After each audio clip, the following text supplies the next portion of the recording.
পান খেতে খেতে যাদের দাঁতের উপরে আবরণ বা স্তর পড়ে গেছে, শুধু পান খেতে খেতেই হয় না, অনেক সময় ব্রাশ না করতে না করতে দেখা যায় দাঁতের উপরে এরকম স্তর পড়ে যায়, ময়লার পাথরের মতো স্তর পড়ে যায়। এখন অজু গোসলের সময় এই আমার দাঁতে যে পানি পৌঁছানো সেটাতে পৌঁছাচ্ছে না, কুলিতে সঠিকভাবে হচ্ছে না, তাহলে এই ব্যক্তির অজু হবে কিনা, গোসল হবে কিনা।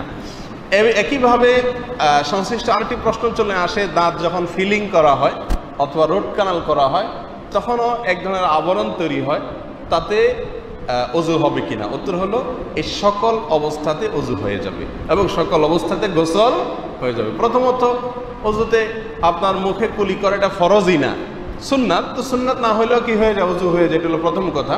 আর দ্বিতীয়ত কথা হলো যে বিষয়টি শরীরের চিকিৎসার জন্য স্থায়ীভাবে শরীরেতে ফিটিং হয়ে গেছে, সেটা রুট ক্যানাল হোক অথবা ফিলিং হোক অথবা আলগা যে দাঁত লাগানো হয় সেগুলোর মাধ্যমে হোক, এগুলোর ফলে যদি কোনো অংশে পানি নাও পৌঁছে তাতে অজু হয়ে যাবে। কারণ শরীয়তে আল হারাজু মাদফুর, মানুষের জন্য যেটা প্রায় কষ্টসাধ্য, অসম্ভব, অনেক বেশি কষ্ট হয়, শরীয়ত সেটা করতে মানুষকে নির্দেশ করে না। প্রতিবার দাঁত খুলতে হবে, ফিলিং সরাইতে হবে, এটা অসম্ভব প্রায়, বিধায় এটা জরুরি না। এই অবস্থাতে অজু করলে অজু হয়ে যাবে, গোসল করলে গোসল হয়ে যাবে, এমনকি কুলি করলে সুন্নাত আদায় হয়ে যাবে।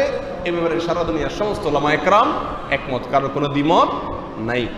আর আলাদা ময়লার বা আপনার পান খাওয়ার কারণে আবরণ বা স্তরও যদি হয়ে যায় তারপরেও কি হয়ে যাবে, অজু হয়ে যাবে, যেহেতু কি না এটা তো ফরজই না কুলি করা, সব জায়গায় পানি পৌঁছানো মুখের ভিতরে অজুতে।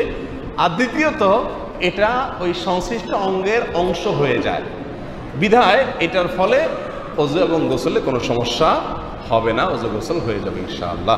তবে পরিচ্ছন্নতা ইমানের অঙ্গ, বিধায় দাঁতের উপরে পান খেয়ে হোক আর যেভাবে হোক এক্সট্রা একটা আবরণ পড়ে থাকা এটা উচিত না। দুর্গন্ধ সৃষ্টি হয়, স্বাস্থ্যের জন্য ক্ষতিকর, সেটা ভিন্ন বিষয়।